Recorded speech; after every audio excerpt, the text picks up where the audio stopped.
Welcome back to the channel. A couple of years ago, LEGO released a transforming Optimus Prime. This completely blew my mind, and I of course grabbed a set like many people did. The set was great, the transforming was good, and it was really reminiscent of the original 1984 G1 toy.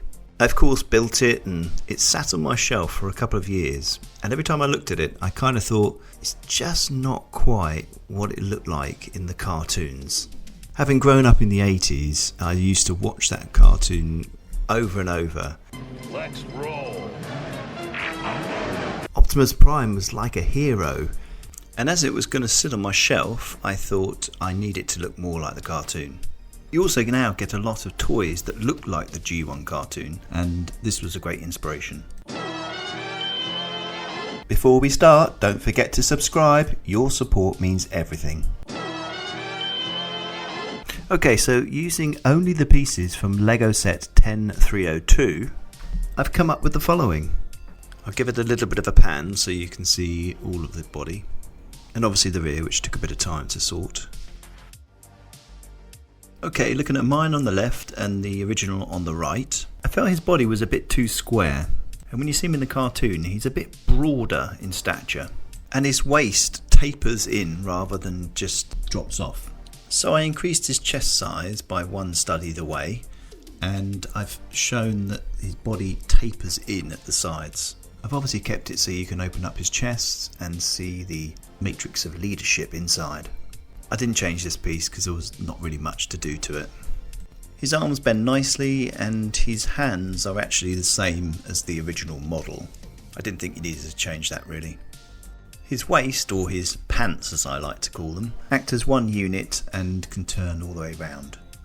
The legs I'm quite proud of really. The pieces that you have in the set are not that conducive to adapting this.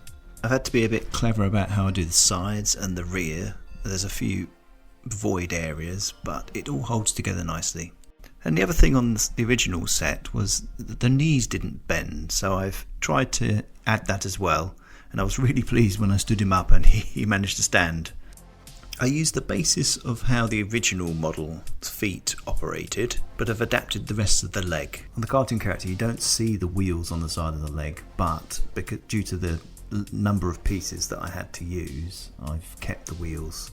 There are also a few black pieces on the back, but as you probably won't see this on your shelf, I thought I can get away with that. On the back I've removed the jetpack, which was with the original LEGO set, but was not part of the original toy or G1 cartoon. With limited bricks it's hard to reproduce this perfectly, but I'm happy with how it came out. You destroy everything you touch, Megatron. Because everything I touch is food for my hunger for power! Okay, so with the head, I had already made his body a little bit wider, so I thought perhaps I need to just increase the size of his head a little bit, as I wasn't 100% happy with how the original was. This was more difficult because there was limited pieces. I could have done with some other specialist items for this.